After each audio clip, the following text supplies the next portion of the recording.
Greetings from Snake Mountain Boat Works on Friday, September 27, 2024. Here's an update on the bottom of our 1950 22-foot Chris-Craft U22. Rick is in the process of taking the bottom off, and I'm going to let him walk us through what he's found and how he does it.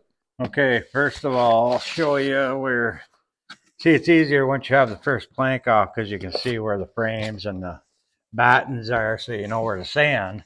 But you got to take and get all these spots.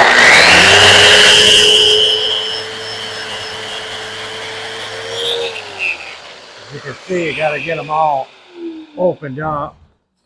So then the next process would be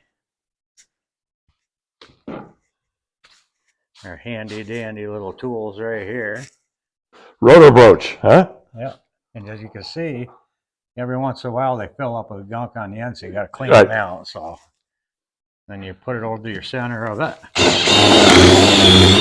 And as you can see, there's a screw head right there. And then, if you're lucky, yeah, if you're lucky, it'll back right out, huh? Yeah, and then sometimes, I mean, if they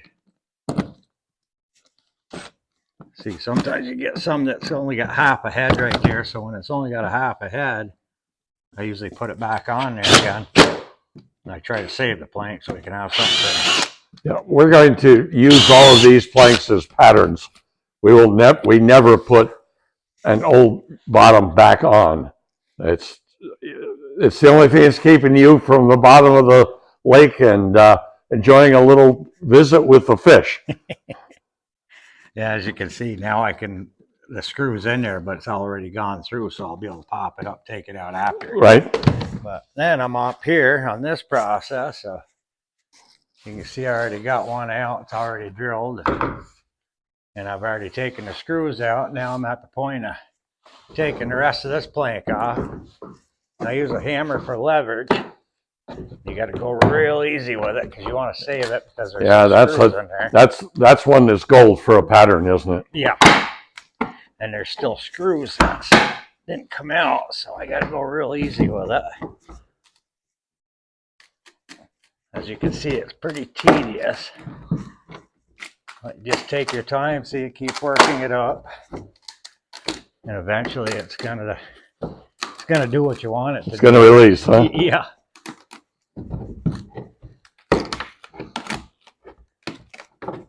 This is the crucial part here on the end. We want to be able to keep all that. There. She's off. That one's released. And as you can see underneath, you can tell it's original bottom because we have our canvas. Yes.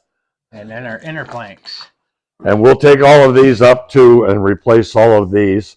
And of course, one of Rick's real joys, you can see one of them right here, are the 3 million little brass screws that Chris-Craft drove. You see, as we pan along, you can see the ends of all of them. Yeah. These come through the inside, but what we've learned over the years, we once tried to back them all out, and their threads are shot. So we just pop them with a regular hammer, and most of them are falling on the floor on the other side. Yeah, as you can see, there's the leftover screws. There's not a lot of them, but you know, there's a few. Just take your vice grips on there and pull them out, so you can get a good handle on them and pull them out with your fingers. Well, that's pretty much how that process goes. So this bottom's never been off because this is the original. Every boat company had their own secret sauce for impregnating a material like this. They were all different, and they probably lasted 2 or 3 years. But remember, Chris-Craft expected the initial bottom as the boats left Mahogany to last about 5 years, maybe 6. Well, this boat's a 1950. This boat is 74 years old. I'd say this bottom has served its purpose. It doesn't owe the owner anything, but it's time. We're finding a lot of dry rot, especially in the tails of these boards. You can see this mahogany is just really worn out, and I'm now trying to look at this. Actually, I believe this is Spanish cedar. So this boat originally had a cedar planked bottom, if I'm correct. I just can't tell. That's what it looks like. No, it's got to be mahogany. Oh yeah, look at this right here, see? Yeah, cedar wouldn't be that hard. So she's got a mahogany bottom. She'll have a mahogany bottom again. And I thought, as we had this opportunity, we'd also point out some horrific no-nos. Whatever, this bottom paint appears to be some version of a copper bronze non-ablative bottom paint, but it's just amazing.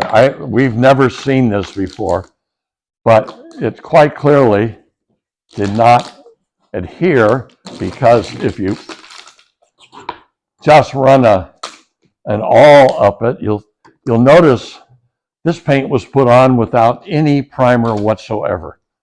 Somebody stripped this boat to bare wood and then just slapped this bottom paint. I'm amazed, right? And what somebody else did, at first we were worried that this would be 5200, but it's just regular old-fashioned caulk. And I guess they got some time out of it, but the problem with this caulk in the bottom of a boat is it will absorb water. And that water goes right down in here and keeps the edges of these planks wet. And that's where you begin to see lots of rot developing. Yeah, it's just latex. Look at that. It's like a latex. Yeah, it's a latex caulk that somebody put in there. 5200 you couldn't pull. No, it's probably, I hate to say it, but it's probably some sort of household construction, residential caulk. I don't know if we can really pick this up, but I did want to point out another no-no. I'm not sure the owner is aware of this, but somebody went at these hull sides with a random orbit sander at some point. And if you gaze down, you can see we have quite a bit of a moonscape. Those reflections are wavy, and they're wavy because the surface of the boards, of the planks, is all a series of hills and valleys. You can't fare a hull side or a deck or anything you're going to varnish with an orbital sander. It also leaves sanding scratches in it, cross-grain scratches. Yeah, whoever did this varnishing was happy just to let it curtain away and run down the side of the boat. So we will be stripping all the finish off these sides. And then we will be using our longboard sanders to try to get these sides fair, because they certainly are not now.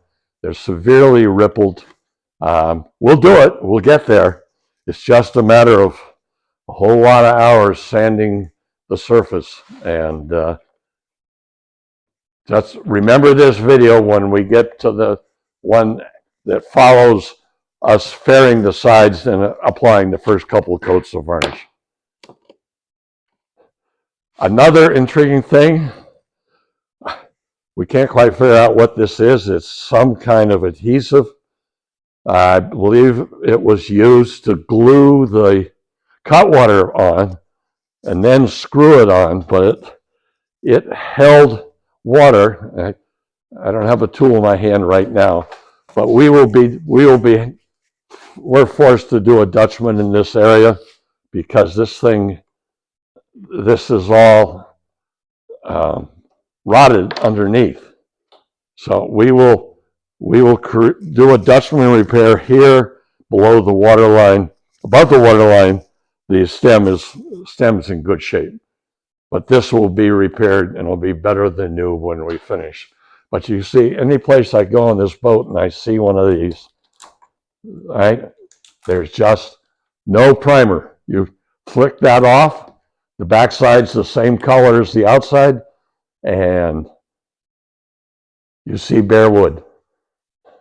So that's our update on a 1950 22-foot Chris-Craft U22.